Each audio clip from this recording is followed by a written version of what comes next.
Welcome everyone. Welcome to another episode of Karobar and Culture. Digital marketing के business, accounting firms, law firms, engineering firms, IT firms, consulting businesses Canada में कैसे हैं? Yeah. उनका scope क्या है? कितना आसान है शुरू करना? किस तरह के बिजनेसेस होते हैं? इन्वेस्टमेंट कितना चाहिए होता है? तो आज की वीडियो में हम ये सारी बातें करेंगे। आज हम आपके पास आ रहे हैं पोर्टो वायाता से, मेक्सिको से, ब्यूटीफुल मेक्सिको, अली भाई और मैं।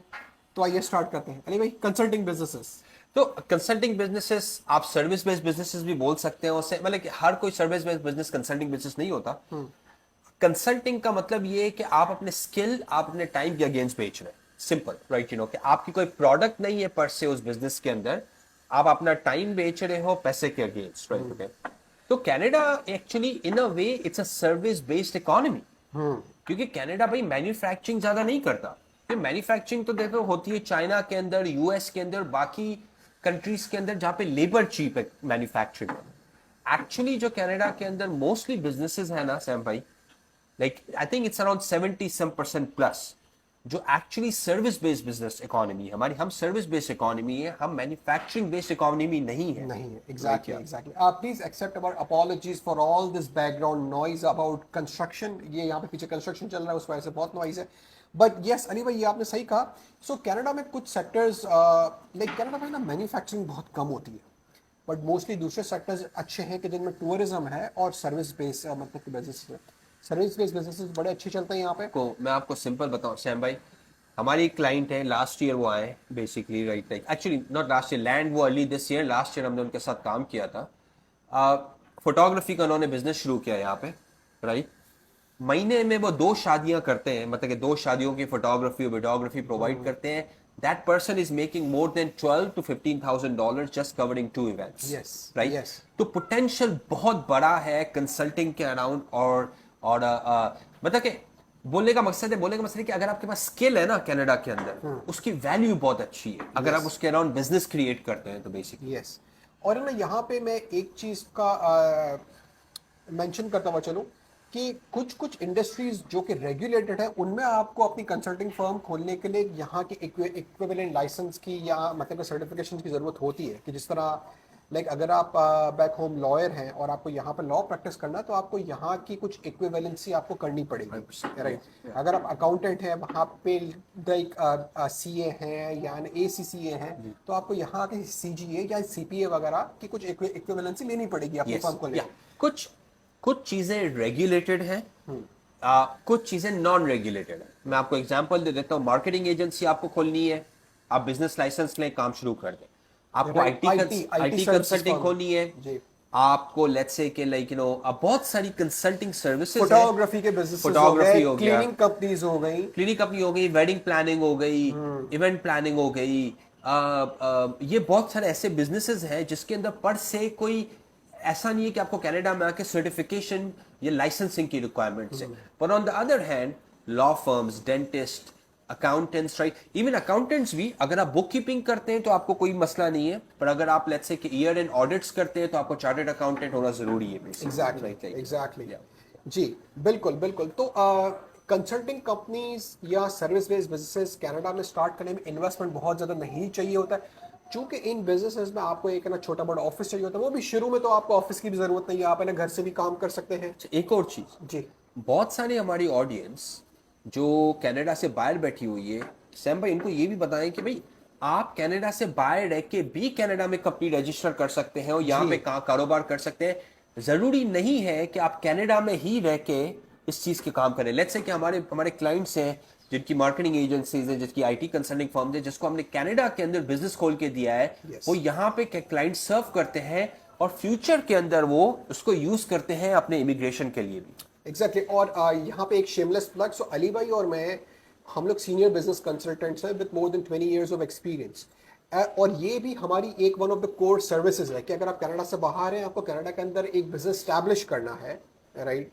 तो we facilitate this for our clients as well, कि हम आपके लिए यहाँ पे कंपनी रजिस्टर करा के आपको यहाँ पे बिजनेस भी खोल के दे सकते या हैं। We also do this for our clients all the time. मैं आपको एक एग्जांपल दूं सैम भाई कि अभी हम रिसेंटली, हमारी कॉन्वर्सेशन चल रही है एक भाई के साथ कि वो पिंक सॉल्ट जो पाकिस्तान में जो पिंक सॉल्ट जो पाकिस्तान में हिमालयन सॉल्ट हम बोलते हैं Pakistan, that's where it exist in the world, right?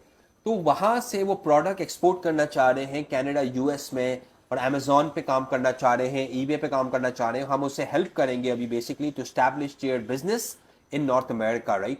So definitely Canada और यूएस के अंदर आप बिजनेस कर सकते हैं even as a non resident as well, yes right? You know, yes but coming back to it, right, consulting की हम बात करते हैं तो थोड़ा सा हम सैम भाई उसके बारे में बताएं कि भाई अगर लेट्स से मुझे कंसल्टिंग कंपनी रजिस्टर करवानी है तो किस किस्म की रजिस्ट्रेशन कैनेडियन गवर्नमेंट ऑफर करती है, कि सोल प्रोप्राइटरशिप, कॉर्पोरेशन, थोड़ा सा उसके बारे में बताइए। Yes yes exactly. देखिए सो यहाँ पे कनाडा में आप लाइक 3 मेजर टाइप की बिजनेस रजिस्ट्रेशन होती है, राइट? कि एक तो जैसे मिसाल के तौर पे कि अली भाई है, अब अली भाई अपने ही नाम के अंडर में बिजनेस करना चाह रहे हैं, लाइक अलीज मार्केटिंग सर्विस। सही है। तो अली भाई काउंट होंगे as a sole proprietor. Sole नाम अच्छा है ये। है ना, अली भाई मार्केटिंग सर्विसेज। हाँ, अली भाई, अच्छा अच्छा, खैर like you know, allies marketing services, right? तो वो सोल प्रोप्राइटर काउंट होते हैं कि जी मैं ही बिजनेस हूं, में मेरे में और बिजनेस में कोई फर्क नहीं, राइट? ठीक है जी। सेकंड टाइप की जो एक और भी लाइबिलिटी का भी यार थोड़ा सा, लाइबिलिटी की भी हम बात करेंगे। सेकंड टाइप ऑफ जो बिजनेस जो है ना, वो जैसे अली और सैम मिलके अगर कोई बिजनेस करना चाह रहे हैं अपने ही नाम के अंडर में, कि Ali and Sam partners marketing services, right? तो ये सेकंड टाइप का स्ट्रक्चर है। और थर्ड टाइप का स्ट्रक्चर है कि जी कि कोई कंपनी बना के, कि जिस तरह हमारी कंपनी है logic.com, उसके अंडर में हम बिजनेस करते हैं। इट्स अ कॉर्पोरेशन, या it's a corporation, it's a company, right? तो देखिए कनाडा में अगर आप अपने पर्सनल नाम के अंडर में अगर आप बिजनेस कर रहे हैं, राइट, जैसे अलीज मार्केटिंग सर्विसेज, तो उसमें नुकसान सिर्फ ये है कि आपका अपने पर्सनल नाम की लाइबिलिटी भी होती है। अगर Yes. कोई चीज़ लाइक लेट्स से कि आपकी कोई सर्विस में प्रॉब्लम आता है, या कोई लेट्स से आपके ऑफिस के सामने से किसी का एक्सीडेंट हो गया या कोई फिसल गया, तो वो बंदा आपके पर्सनली आपको भी सूम कर सकता है। तो आपका घर और आपकी गाड़ी भी ऑन द लाइन है, आपकी लाइबिलिटी पर्सनल लाइबिलिटी है। अगर तो इन अ लेमैन टर्म्स अगर मैं आपको समझाना चाहूँ ना कि भाई अगर आपको अपनी लाइबिलिटी, लीगल लाइबिलिटी को रिड्यूस करना है ना, तो आप कॉर्पोरेशन स्ट्रक्चर पे जाइए, राइट? और अगर आपको legal liability doesn't matter in your business, तो आप भले सोल प्रोप्राइटरशिप पे जा सकते हैं। जनरली हम 99% रेकमेंड करते हैं कि आप कॉर्पोरेशन बनाएं। कॉर्पोरेशन बनाइए, Right, yeah. Corporation protects you, but corporation का प्रोटेक्शन के अलावा जो सबसे बड़ा जो फायदा जो है ना कॉर्पोरेशन का, वो है टैक्सेस। यस, आपको टैक्स में बहुत बेनिफिट मिलता है। देखिए कैनेडियन फेडरल गवर्नमेंट भी और हर प्रोविंशियल गवर्नमेंट चाहती है कि लोग बिजनेस करें, एंटरप्रेन्योरशिप हो, वो इनकरेज करते हैं। Yeah. तो एंटरप्रेन्योर्स को बहुत ज्यादा टैक्स बेनिफिट है। बल्कि इनफैक्ट मैं ये मेरे क्लाइंट के साथ अक्सर मैं ये मजाक करता हूँ, मैं और इन फैमिली के साथ भी, कनाडा और यूएस का सिस्टम बना ही बिजनेस ओनर्स के लिए। जी जी, कनाडा और यूएस का सिस्टम बिजनेस ओनर्स को बेनिफिट के लिए बना हुआ है, बेनिफिट देने के लिए बना भाई हुआ है। सिंपल चीज है ना सैम भाई, अब लेट्स कंपेयर इट, राइट? आप $1,50,000 अपने कॉर्पोरेशन में इनकम दिखाइए, $1,50,000 आपकी जॉब पे सैलरी हो, 1,50,000 के करीब आप ऑलमोस्ट 35% टैक्स उधर देंगे। कॉर्पोरेशन में अगर आपका पास अकाउंटिंग आप प्रॉपर करो और प्रॉपरली डिडक्शंस करो, आप तकरीबन 10% टैक्स दोगे। यस 25% तक आप बचा सकते हो कॉर्पोरेशन के अम्ब्रेला के अंदर, बनिस्बत आपकी जॉब हो। तो जो सैम भाई बोले ना कि सिस्टम जो है ना यहाँ का फेवर करता है बिजनेस ओनर्स को, एंटरप्रेन्योर्स को, इन्वेस्टर्स को 100%, राइट हियर। Ji absolutely. तो देखिए अगर आपको वहां से बैठ के अपना बिजनेस कनाडा में स्टैब्लिश करना है, चाहे उसका इमिग्रेशन से टाई अप हो या ना हो, या आपको इमिग्रेशन पर्पसेस के लिए भी बिजनेस स्टैब्लिश करना है, we can help you with that. तो logic.com पे जाइए, हमारे साथ अपॉइंटमेंट बुक कीजिए and we can help you with that.